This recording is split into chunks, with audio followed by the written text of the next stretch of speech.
पुण्याच्या एकता नगरमधील पूरस्थितीची खासदार सुप्रिया सुळेंकडून पाहणी। अनेक संसार पाण्यात गेले, त्याला जबाबदार कोण? सुळेंचा सवाल। तर पालिकेच्या निष्काळजीपणामुळे पूरस्थिती, सुळेंचा आरोप। पुण्यातील पुलाच्या वाडीत शिरलेलं पाणी ओसरलं, नागरिकांच्या घरातील सामानाचं नुकसान।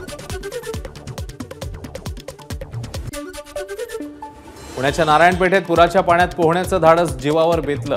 ओढ्यात पोहताना एक मुलगा गेला वाहून, घटनेचा व्हिडिओ समोर।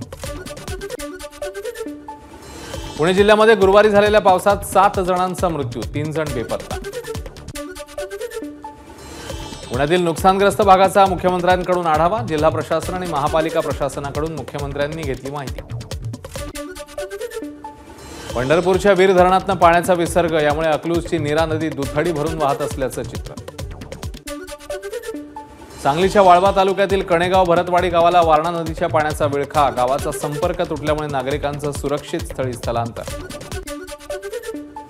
सांगलीच्या कृष्णा नदी पात्राबाहेर मगरीचं दर्शन, नदीच्या काठावर राहणाऱ्यांना काळजी घेण्याचं आवाहन। छत्रपती शाहू महाराजांकडून कोल्हापूरच्या पंचगंगा नदीची पाहणी। आंबेवाडी आणि चिखली या दोन्ही गावातील परिस्थितीचा घेतला आढावा। पूजा खेडकर प्रकरणी डॉक्टर राजेश बाबळे चौकशीच्या रडारवर। प्रमाणपत्राचा उपयोग दिव्यांग कोट्यातनं परीक्षा देण्यासाठी झाला, पण आयएस पद मिळवण्यासाठी प्रमाणपत्राचा उपयोग झाला नाही, बाबळेंचा दावा। पूजा खेडकर खरंच डाव्या पायाने अपंग आहे का, याची चौकशी करणार पिंपरी चिंचवड पालिका आयुक्त शेखर सिंग यांची माहिती। तर अपंग प्रमाणपत्र देणाऱ्या डॉक्टर बाबळेंसह मदत करणाऱ्या सर्वांचीच चौकशी सुरू। 20 दिवसांच्या आषाढी यात्रेतील शेणवठ्यानंतर आज विठुरायाची प्रक्षाळ पूजा, सर्व राजोपचाराला सुरुवात। देवाचा पलंग बसवल्याने आजपासून देवाला निद्रा घेता येणार। आजपासून 24 तास सुरू असलेली दर्शन व्यवस्था बंद।